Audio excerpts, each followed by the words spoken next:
Coming up on this edition of VCU InSight, we take a look into some health concerns with popular energy drinks. A new line of VCU buses have rolled out to help students get to and from campus. And the VCU Pep Band will be raising the roof for the Rams all season long. All that and more, VCU InSight starts right now.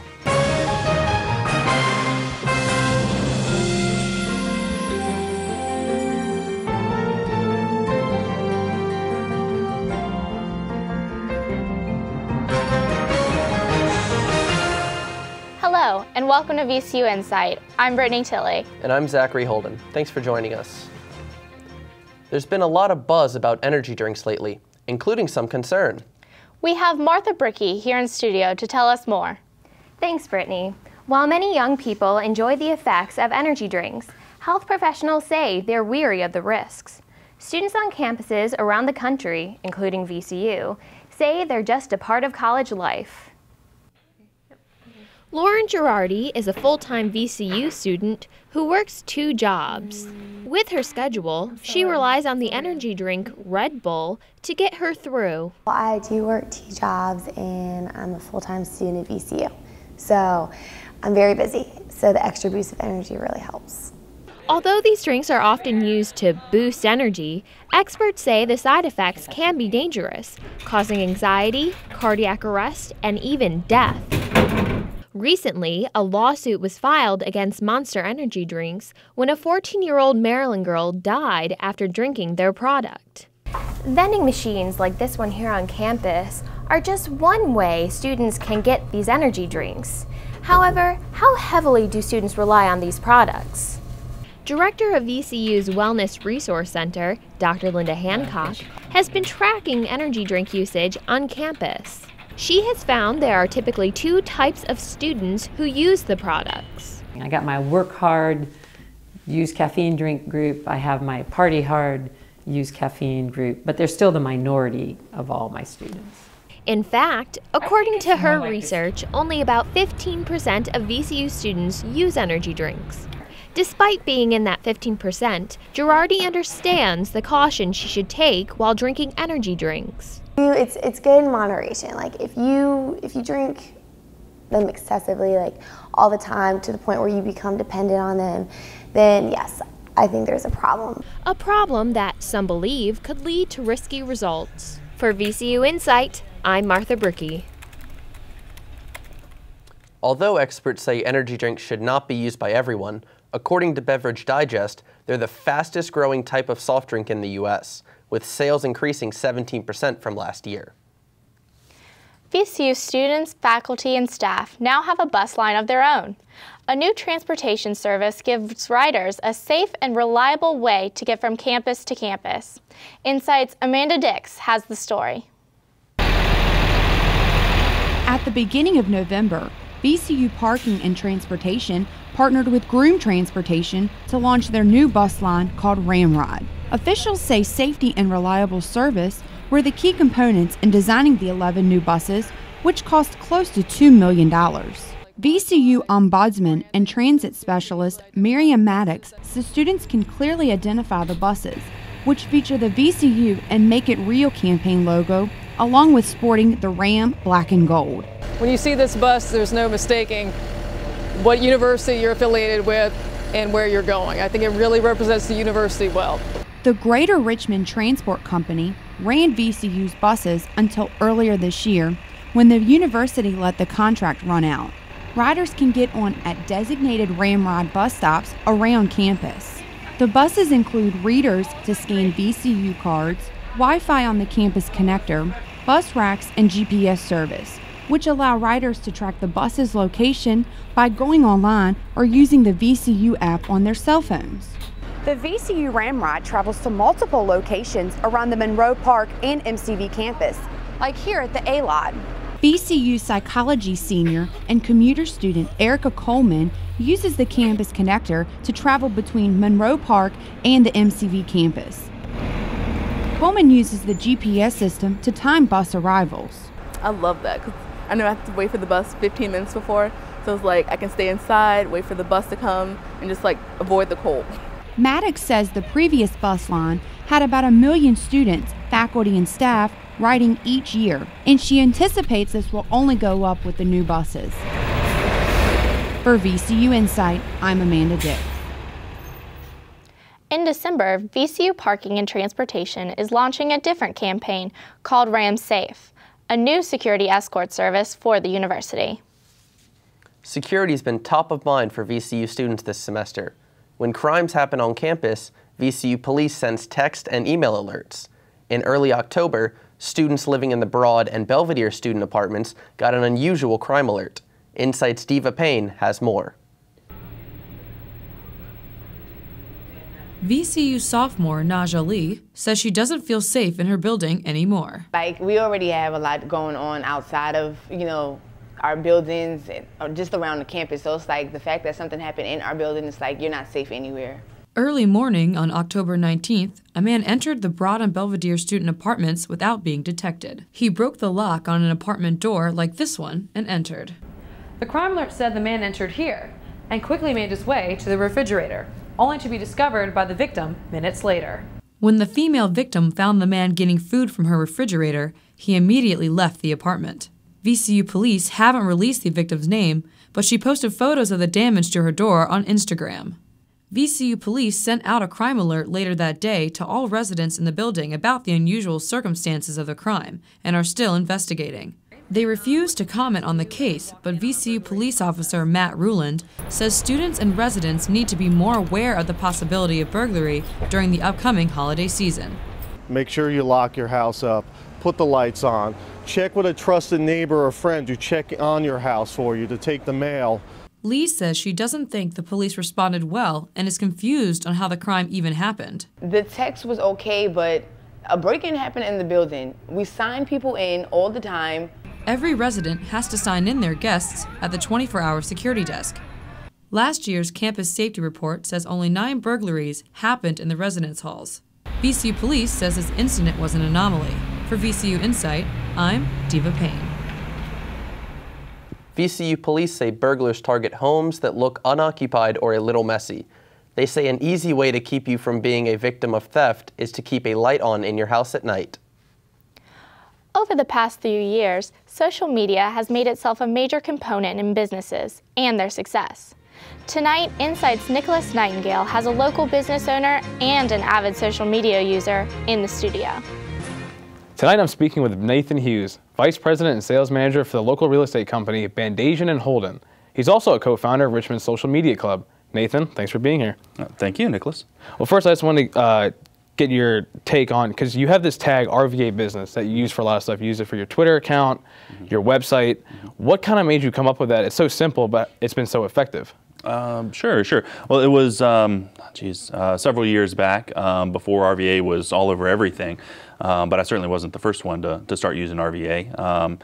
But I needed to come up with something, since I do commercial real estate and business brokering and property management. I needed to find some way to say that in a short phrase, and it seems to have worked out. I wasn't sure if it was exactly clear. I wanted to try to do something that was something like commercial real estate. So maybe RVA commercial is what I was originally thinking, but I thought people would think too much about advertisements, and that's not what I'm about. So I went more with business environment, and so the whole, I guess, the mission or the statement on my blog is more about the business environment of Richmond.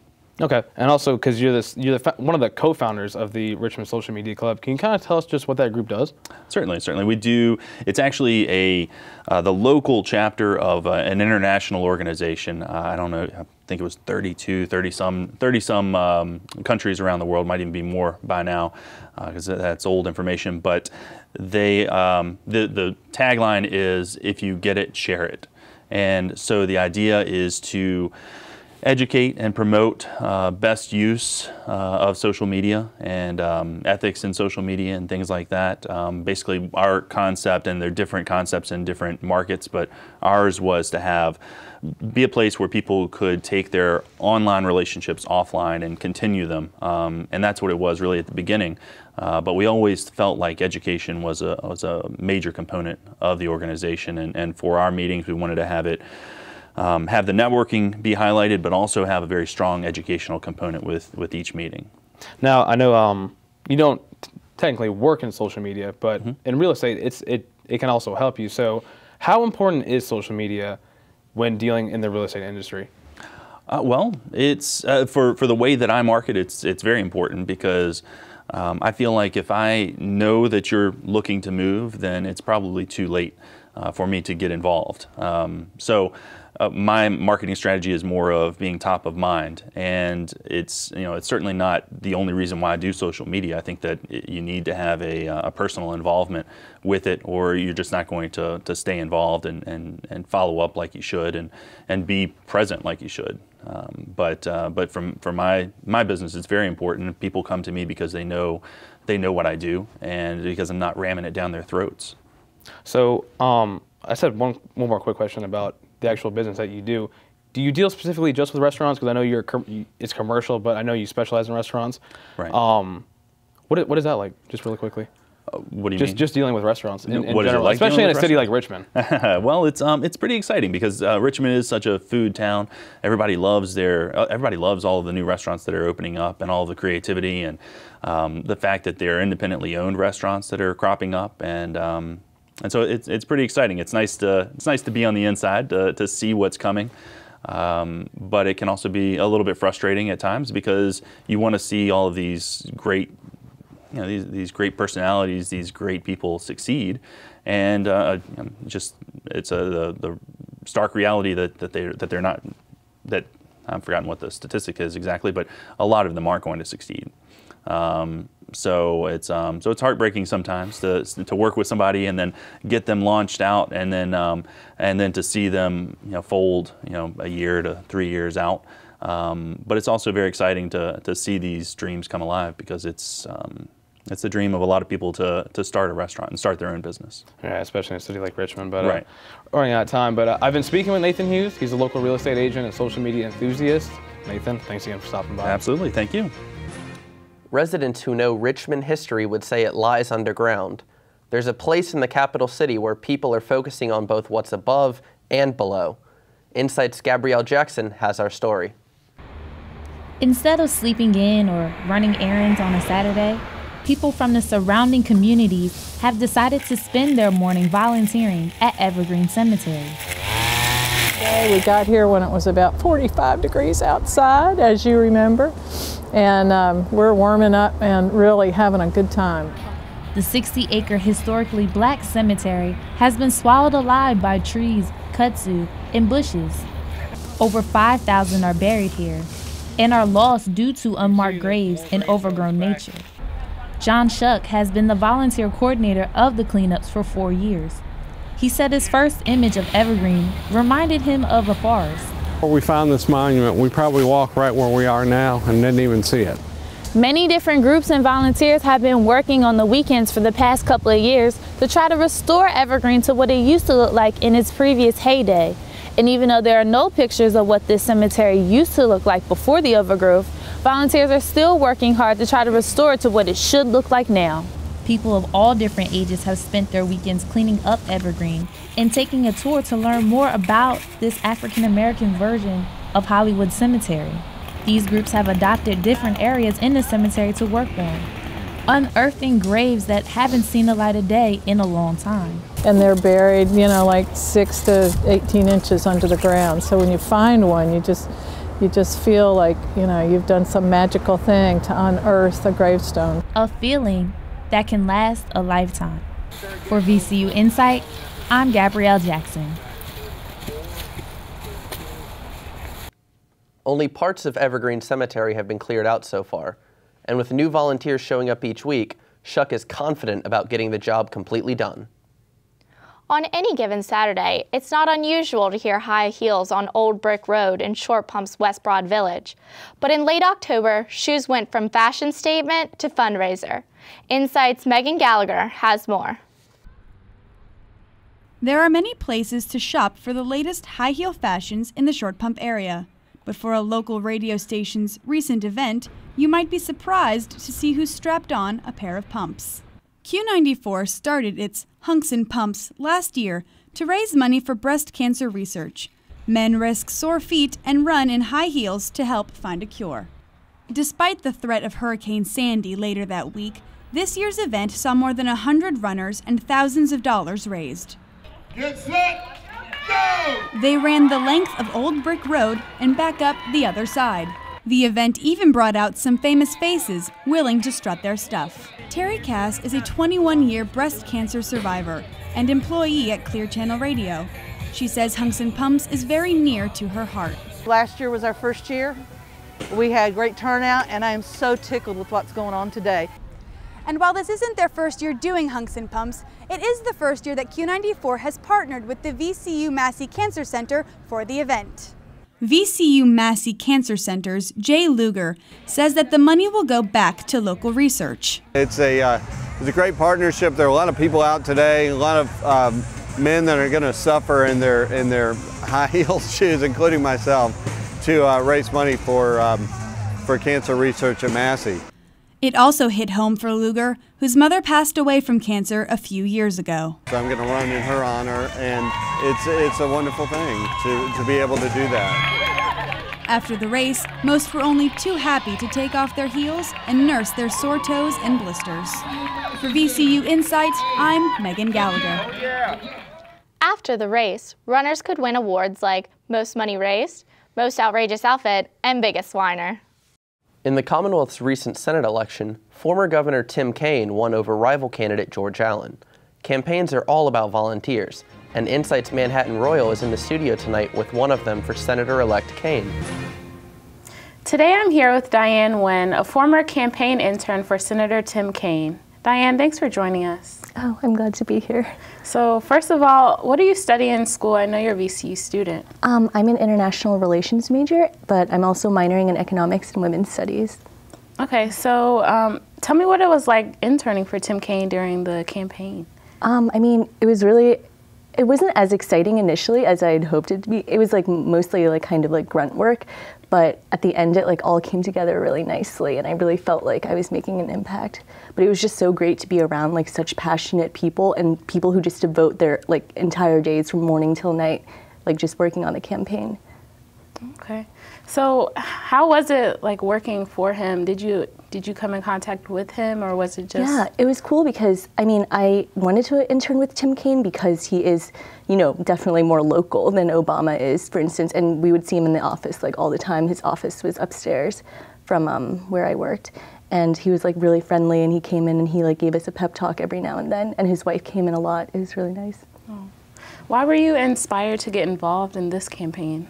I think this election year was really interesting in terms of the dialogue between the candidates. A lot of it was driven by, I guess, what we would consider social issues or like women's issues, but Tim Kaine really understood that like women's issues are economic issues, and it's just like super monumental that for the first time ever we're talking so like clearly about like birth control and contraception and, you know, a woman's right to choose, and that would like definitely fueled a lot of the dialogue, and that really interested me.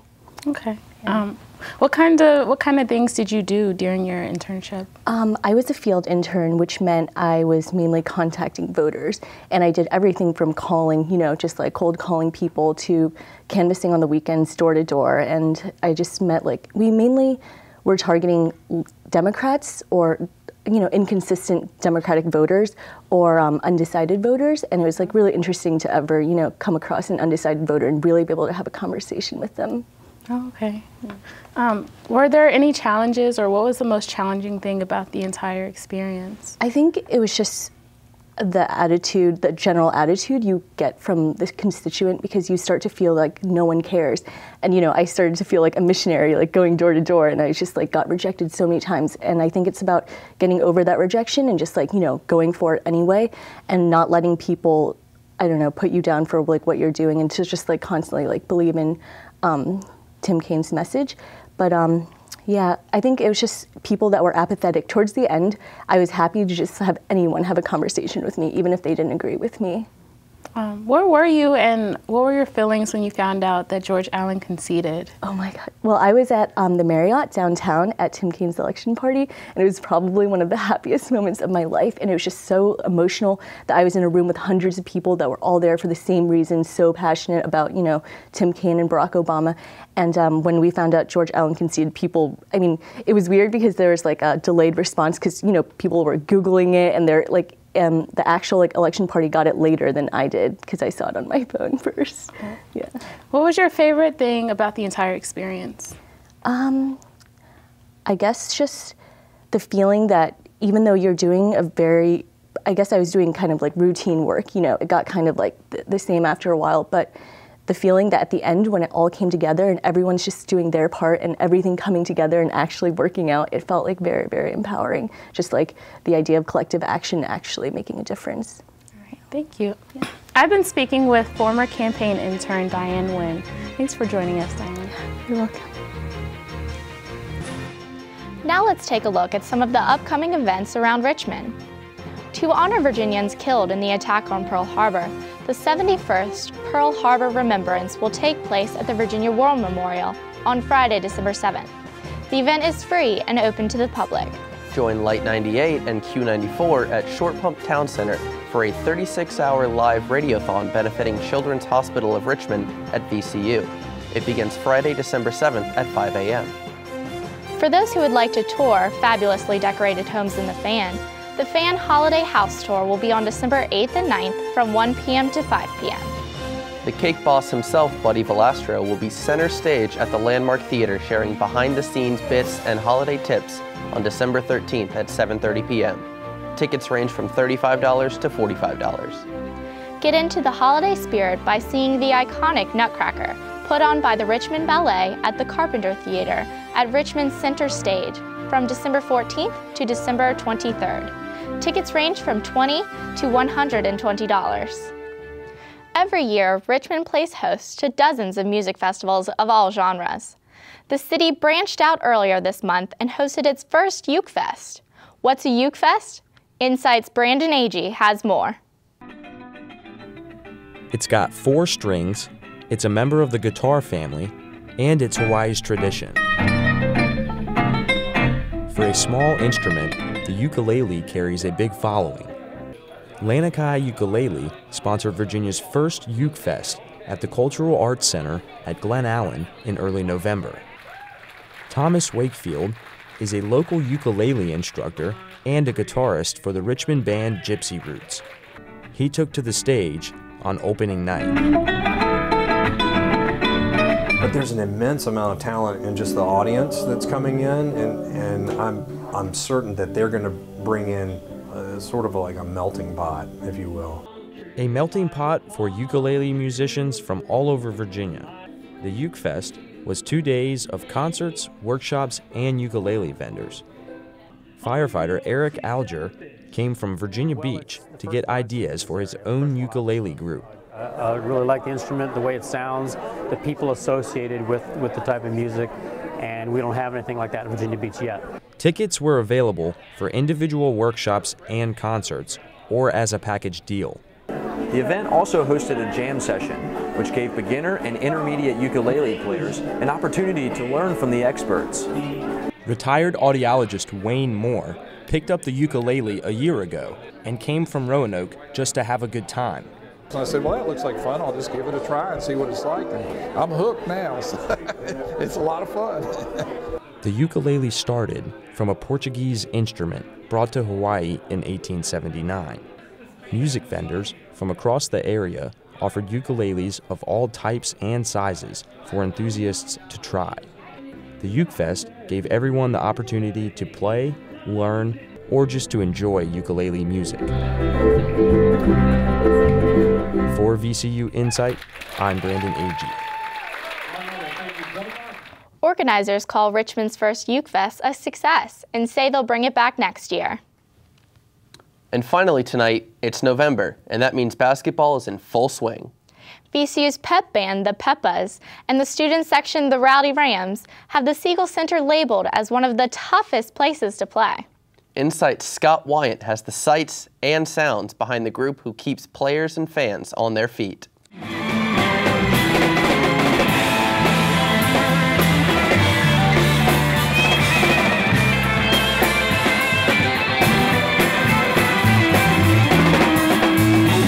First off, when they start this song, they get a little in the mood. They like start singing along, dancing with tubas, or getting a little, whatever they're doing, to get everybody, into it.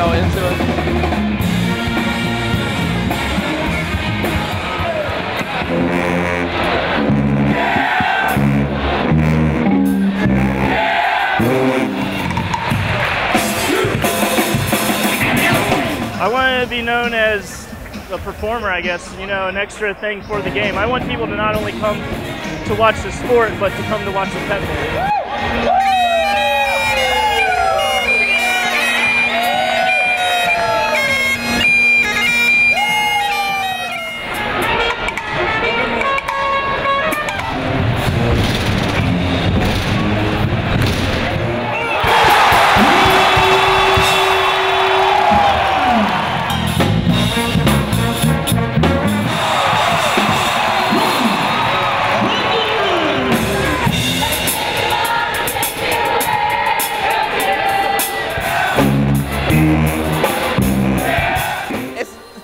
Because we're all down and sad, but they play, it gets hype. Everybody loves them, and the energy just comes out of nowhere. And if they're hyped, we're hyped, and then the players get hyped, and then it's so exciting.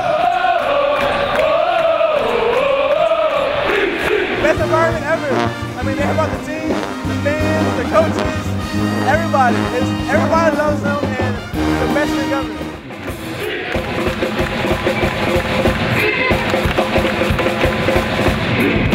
For VCU InSight, I'm Scott Wyant.